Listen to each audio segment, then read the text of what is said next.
आप देख रहे हैं इंडिया टाउन न्यूज, भारत की बात। एक घर, चार दीवारें और एक छत, किसी के लिए ये आम बात हो सकती है, लेकिन किसी गरीब परिवार के लिए यही सपना पूरी जिंदगी की सबसे बड़ी उम्मीद बन जाती है।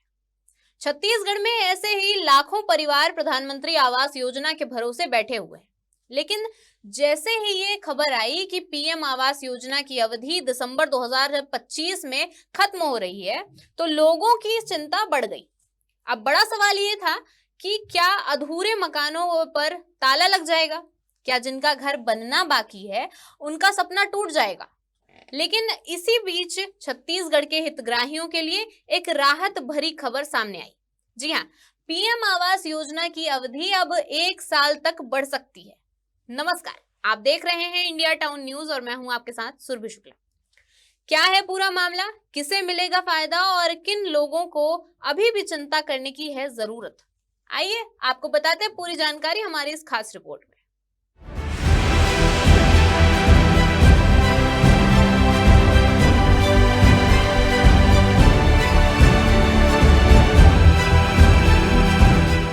प्रधानमंत्री आवास योजना से जुड़े छत्तीसगढ़ के हितग्राहियों के लिए सरकार की तरफ से राहत की पहल की गई है।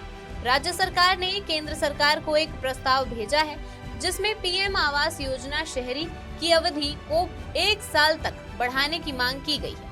अगर इस प्रस्ताव को मंजूरी मिल जाती है तो योजना की अवधि 26 दिसंबर 2026 तक बढ़ाई जा सकती है। इससे उन हजारों परिवारों को राहत मिलेगी जिनके मकान अभी निर्माणाधीन हैं या किसी वजह से पूरे नहीं हो पाए हैं। अगर छत्तीसगढ़ में प्रधानमंत्री आवास योजना की बात करें तो इसके तहत 2 प्रमुख श्रेणियों में आवास स्वीकृति की गई है। कौन सी है वे?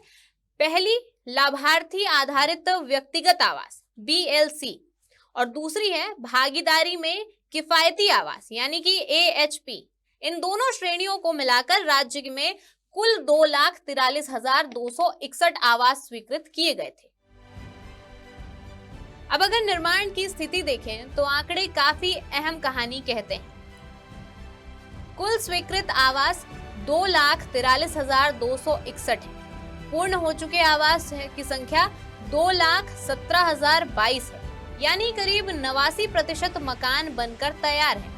ये आंकड़े बताते हैं कि छत्तीसगढ़ में पीएम आवास योजना काफी हद तक सफल रही है। हालांकि तस्वीर पूरी तरह से परफेक्ट नहीं है। अब भी 25,758 आवास ऐसे हैं जिनका निर्माण कार्य अभी चल रहा है। वहीं 481 आवास ऐसे हैं जिनका निर्माण कार्य अब तक शुरू नहीं हुआ है। यही वो मकान हैं जिन्हें लेकर सबसे ज्यादा चिंता जताई जा रही थी। यानी एक तरफ जहां ज्यादातर मकान बन चुके हैं, वहीं दूसरी तरफ कुछ हजार परिवार आज भी अपने सपनों के घर का इंतजार कर रहे हैं। लेकिन क्या योजना की अवधि खत्म होने से इन पर कोई असर पड़ेगा? नगरीय प्रशासन विभाग के अधिकारियों के मुताबिक अगर योजना की अवधि समाप्त भी हो जाती है तो राज्य पर इसका कोई खास नकारात्मक असर नहीं पड़ेगा।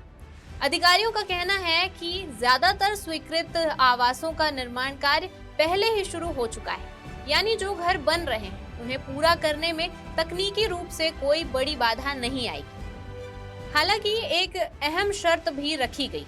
सरकार ने साफ किया है कि अगर नगर निगम और नगर पालिकाएं 31 दिसंबर 2025 तक निर्माणाधीन मकानों को पूरा कर क्लेम प्रस्तुत कर देती हैं, तो संबंधित राशि जारी कर दी जाएगी।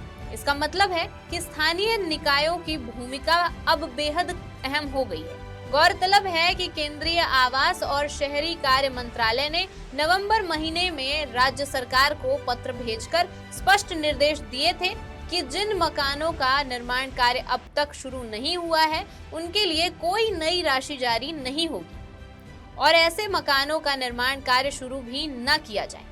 यही वजह है कि राज्य सरकार ने योजना की अवधि बढ़ाने का प्रस्ताव भेजा है ताकि ज्यादा से ज्यादा हितग्राहियों को योजना का पूरा लाभ मिल सके।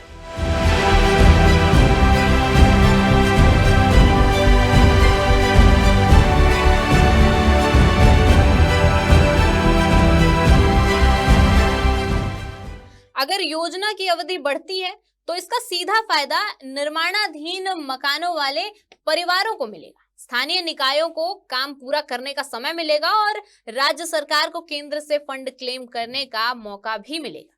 लेकिन अगर देरी हुई तो कुछ परिवार योजना के लाभ से वंचित भी हो सकते हैं। तो कुल मिलाकर छत्तीसगढ़ के लाखों हितग्राहियों के लिए पीएम आवास योजना को लेकर उम्मीद की किरण दिखाई दे रही है। अब नजरें टिकी है केंद्र सरकार के फैसले पर कि क्या योजना को 1 साल की राहत मिलेगी या नहीं, क्योंकि सवाल सिर्फ सरकारी फाइलों का नहीं है, बल्कि सवाल उन सपनों का है जो एक पक्के घर की दीवारों में बसते हैं। फिलहाल के लिए इस रिपोर्ट में इतना ही। देखते रहिए इंडिया टाउन न्यूज, भारत की बात। नमस्कार। आप देख रहे हैं इंडिया टाउन न्यूज, भारत की बात।